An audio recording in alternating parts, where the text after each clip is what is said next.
শিশু যে জন্ম থেকে বড় হচ্ছে তাকে প্রত্যেকটা ক্ষেত্রে প্রতিযোগিতা করতে হচ্ছে, কিন্তু এই প্রথমেই যদি লটারির মতো একটা খারাপ জিনিস এখানে ঢুকানো হয় তাহলে কখনো এটা সামনে আগাতে পারবো না ভালো মতো। তাহলে আমাদের একটাই দাবি, প্রথম দাবি হচ্ছে জেলা স্কুল থেকে লটারি মুক্ত করতে হবে। দ্বিতীয় দাবি, জেলা স্কুলের মাঠে কোনো ধরনের রাজনৈতিক সম্মেলন, কোনো মেলা হবে না। এবং তৃতীয় দাবি, আমাদের অডিটোরিয়ামে কোনো ধরনের কোচিং সেন্টার এবং ব্যবসায়িক কোনো ধরনের যেন অনুষ্ঠান না হতে পারে। এটাই আমাদের রংপুর জেলা স্কুলের দাবি। এসব দাবি আমরা মানতে যাচ্ছি না।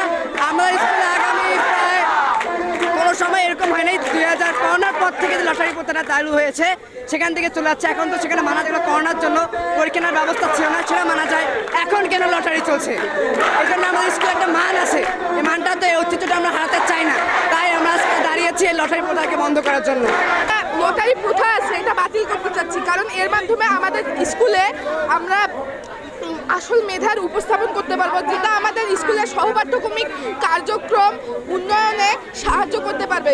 তাছাড়াও আমাদের জেলা স্কুলে অনেক সময় দেখা যায় অনেক রাজনৈতিক সম্মেলন অনুষ্ঠিত হয়, এবং তাছাড়াও আমাদের স্কুলে অনেক ধরনের মেলা অনুষ্ঠিত হয়, যার ফলে আমাদের স্কুলের পরিবেশ নষ্ট হচ্ছে, যা আমাদের স্কুলের প্রকৃত উন্নয়নের জন্য একটি বাধা স্বরূপ। তাই আমি বলতে চাচ্ছি যে আমাদের আজকে এখানে আগমনের মূল কারণ হলো এই সকল যে বিষয়গুলো আমি উল্লেখ করেছি তা দমন। তাই আমরা আজকে এখানে এসেছি।